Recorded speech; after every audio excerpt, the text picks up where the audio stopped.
Bonjour, bonjour les amis, peu importe le lieu où vous pouvez me suivre maintenant. Je peux même dire bonsoir, ça dépend du pays où vous êtes. Parce que moi je suis en Belgique, c'est le matin. Et nous sommes aujourd'hui un vendredi matin du mois de septembre 2021. Donc, comme d'habitude, je vais exhorter un peu sur la parole de Dieu pour permettre à ceux qui me suivent, ou à ceux qui peuvent me suivre dans l'avenir, si je peux dire, d'apprendre toujours quelque chose de nouveau ou d'ajouter toujours quelque chose de nouveau dans leur connaissance de la parole de Dieu. Donc, je vais prendre aujourd'hui vite dans le livre d'Habakkuk. C'est dans l'Ancien Testament. Habakkuk, chapitre 2. C'est que beaucoup aiment bien lire.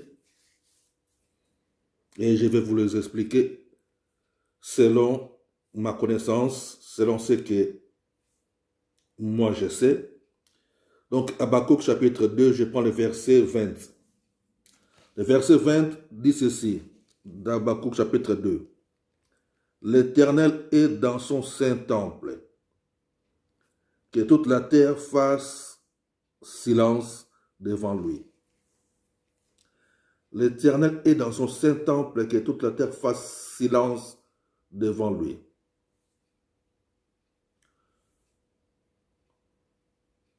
Dans les temps anciens, lorsqu'on parlait du temple, on voyait des tabernacles, on voyait des synagogues. Mais maintenant, dans les temps actuels où nous sommes des chrétiens, lorsqu'on parle du temple de l'Éternel, on voit notre corps. Car la Bible dit que nous sommes le temple du Saint-Esprit.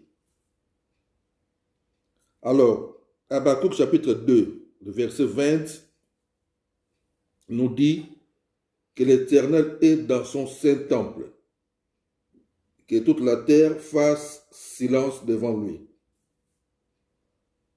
Donc l'Éternel est dans son temple, qui est notre corps, qui est notre esprit, parce que Dieu habite à nous, cohabite avec nous dans l'esprit. Celui qui s'attache avec Dieu devient avec lui un seul esprit. 1 Corinthiens chapitre 6, verset 17. Donc alors, si Dieu est dans son saint temple, que toute la terre doit faire silence. Et toute la terre, là, maintenant, on sort du corps extérieur. Que notre corps extérieur doit garder le silence pour écouter Dieu qui est dans notre intérieur, qui est dans son temple. Parce que c'est Dieu qui parle. Vous comprenez? En d'autres termes, on peut dire que lorsque nous prions, lorsque nous faisons nos prières,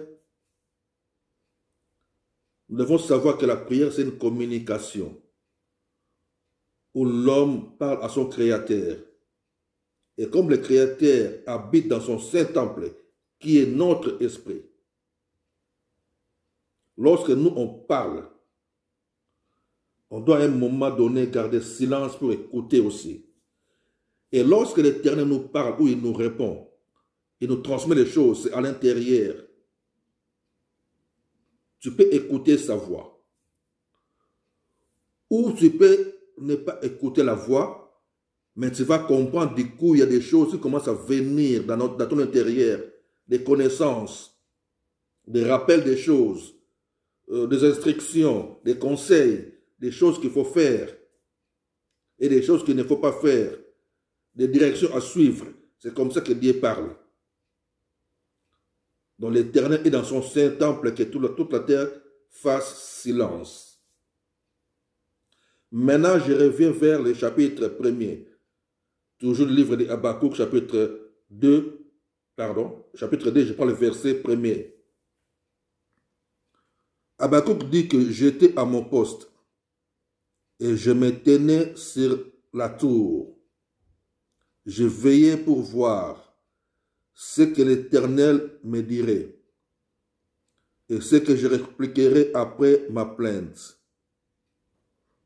L'Éternel m'adressa la parole et il dit, écris la prophétie. Grave-la sur des tables, afin qu'on la lire couramment. Car c'est une prophétie dont le temps est déjà fixé.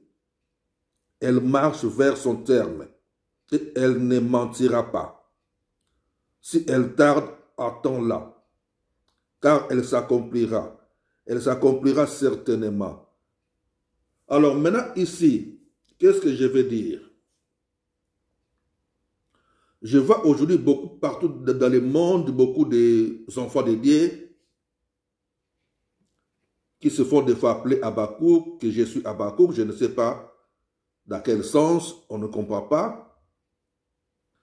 Mais si nous rentrons dans la spiritualité de la vie chrétienne, une personne qui fonctionne comme Habakkuk, c'est une personne qui attend que Dieu lui parle, que Dieu lui communique des messages. Et ces messages-là, lui aussi, il doit les transmettre au peuple de Dieu. Donc, un Habakkuk, ce n'est pas quelqu'un qui attend une bénédiction, ce n'est pas quelqu'un qui attend un miracle, non, mais c'est quelqu'un qui attend des messages afin de communiquer aux enfants de Dieu. Parce que ici, Dieu lui dit que non, écris la prophétie. Donc là, Dieu va commencer à parler. Donc tu dois écrire la prophétie. Donc tu dois écrire ce que Dieu va te dire maintenant. Et lorsque tu dois l'écrire, tu dois les transmettre aux autres. Tu dois les enseigner aux autres. Même si ces choses-là peuvent tarder, tu dois savoir que non, ça va s'accomplir. C'est pour cela beaucoup des enfants de Dieu qui connaissent la spiritualité comme nous autres là, on a des messages que nous avons écrits depuis peut-être il y a plus de 20 ans. Il y a des messages qu'on a écrits il y a plus de 20 ans, il y a plus de 10 ans. Parce que lorsque Dieu parle, il parle, tu dois noter, tu dois écrire et tu dois les mettre de côté. Car ce sont des choses qui arriveront, qui s'accomplira. Habakkuk, ce n'est pas quelqu'un qui atteint un miracle, qui atteint une bénédiction, non. J'étais à mon poste. Alors, c'est quoi la poste? C'est ton quotidien, ton travail, ce que tu fais tous les jours. Je suis là en train de nettoyer en même temps mes oreilles intérieures sont à l'écoute de l'esprit. Parce que l'esprit de Dieu habite en moi. Donc je ne suis pas de la distraction. Même si je fais à manger, même si je balaye, même si je suis en train de parler avec les gens, même si je suis en train de faire un travail, peu importe, je suis dans mon poste. Mais mon intérieur est à l'écoute, en attente de recevoir des messages. Parce que Dieu est dans son Saint-Temple. Je dois garder silence parce que Dieu est dans son Saint-Temple. Et son temple, c'est mon intérieur. Et lorsqu'il va commencer à parler, ça veut dire que des choses commencent à venir à l'intérieur de nous. Ça veut dire que notre Dieu commence à parler. Tu dois te les noter. Car elle s'accomplira un jour. Si on aura besoin un jour. Ça sera important pour quelqu'un un jour. Donc, si dans ton poste, tu dois noter ce que Dieu te dit.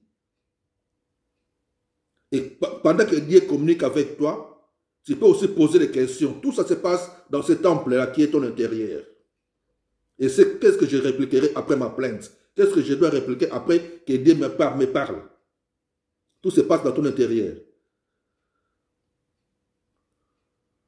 C'est pour cela, nous autres, là, qu'on a beaucoup, personnellement, qui est trop attaché aux enseignements de Madame Guillaume, Jeanne Guillaume, on aime beaucoup plus la prière de silence, la communion avec Dieu dans le silence, l'intimité avec Dieu dans le silence.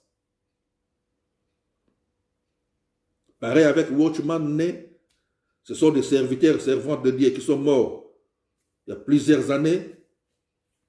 vers les 1700, 1600 comme ça. Et ce sont des personnes qui nous inspirent comment fonctionner avec Dieu. Comment être vraiment un Habakkuk, comme on peut dire, attendre toujours à recevoir des messages de Dieu et puis les noter. Ça sera utile un jour pour l'Église.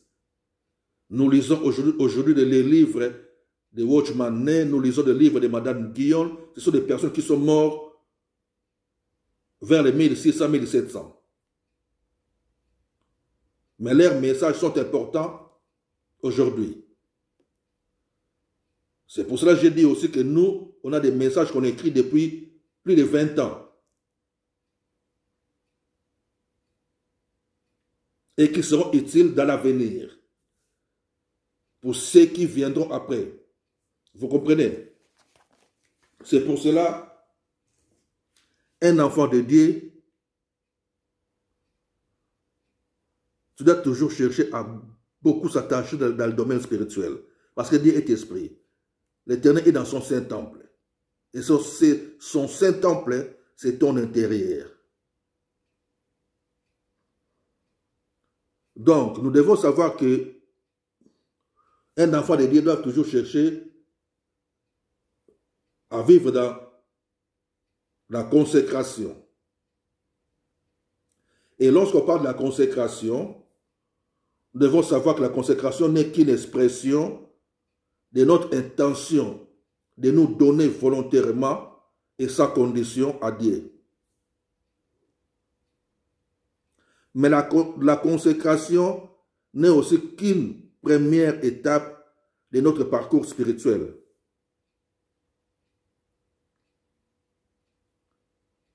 Parce qu'après la consécration, nous avons encore besoin de ce qu'on appelle la discipline du Saint-Esprit.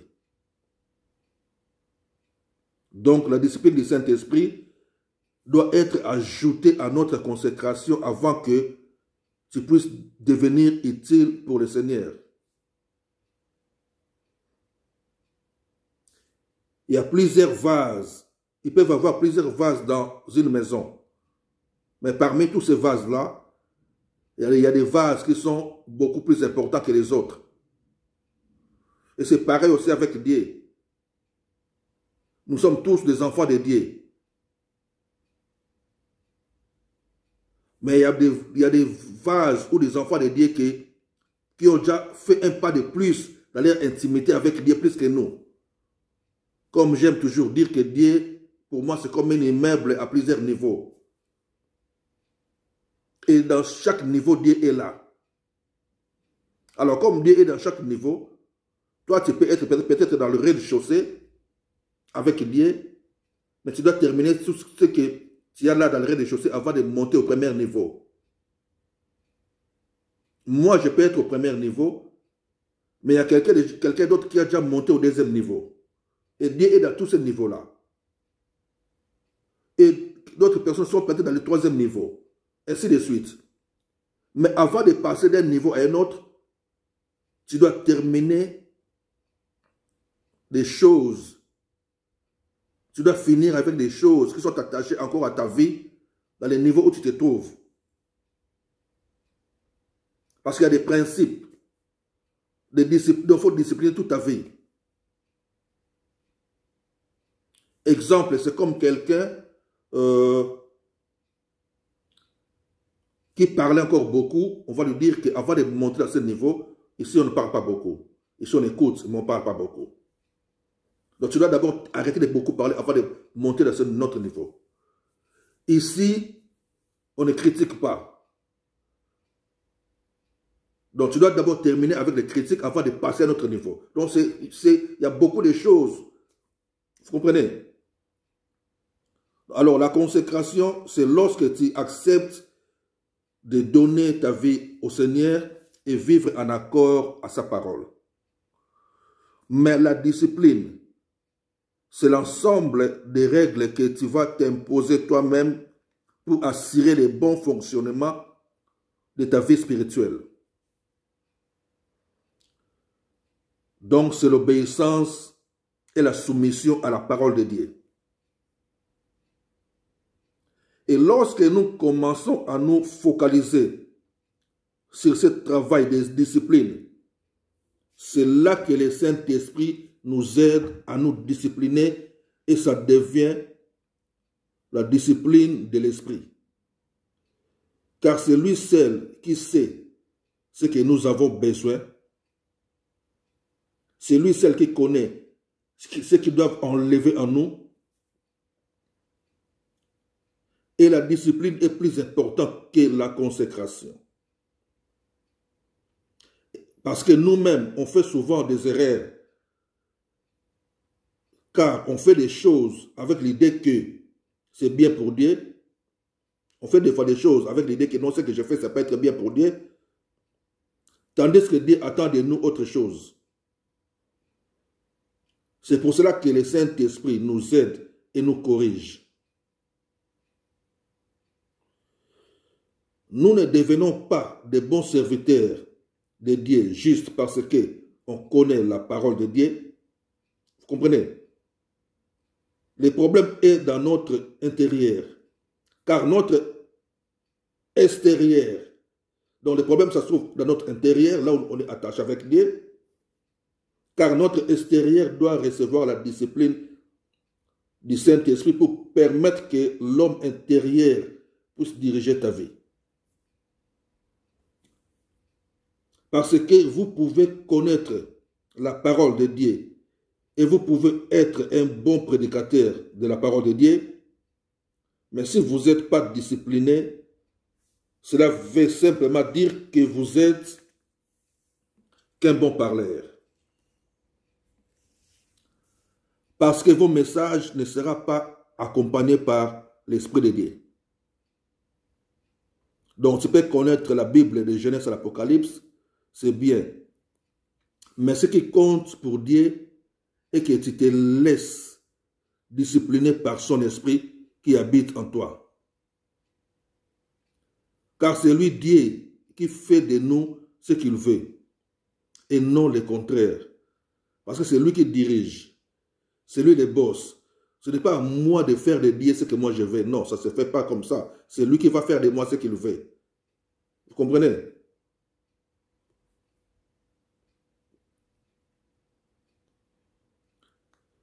Il avait dit à Pierre et son frère André que je vous ferai pécheurs d'hommes. Matthieu chapitre 4, versets 18 et 19. Nous ne devons pas faire des choses selon nous. Nous devons le faire selon Dieu. Parce que Dieu a des plans merveilleux pour chacun de nous.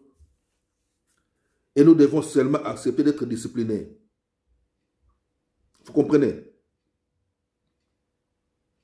Dans notre parcours spirituel, on affronte toujours beaucoup de choses. Qui fait partie, on affronte beaucoup de choses dans notre parcours spirituel qui fait partie de la discipline du Saint-Esprit pour nous permettre de devenir ce que Dieu attend de nous. C'est comme une personne qui doit être opérée plusieurs fois pour enlever en lui des cicatrices ou des taches qui est collées à sa peau. Alors ça fait que les médecins sont un peu comme les anges visibles. Et nous avons des anges spirituels qui font des opérations invisibles sous la direction du Saint-Esprit pour nous permettre d'être à l'état d'homme fait, à la mesure de la stature parfaite de Christ. Selon Ephésiens chapitre 4, verset 13. Parce que Christ, c'est l'Esprit. Christ, c'est l'Esprit qui a ressuscité Jésus d'entre les morts. Romains chapitre 8, verset 11. Et cet Esprit a choisi d'habiter en nous. C'est pour cela qu'on ne nous appelle pas les corps de Jésus, mais on nous appelle les corps de Christ. Parce que Jésus est la tête de ces corps. Et nous, nous sommes les membres de ces corps, qu'on appelle les corps mystiques. Les corps de Christ, c'est ça l'Église. Que Dieu nous bénisse. Nous sommes toujours là à exhorter pour faire avancer la connaissance ou les connaissances des enfants de Dieu dans les domaines spirituels. God bless you all.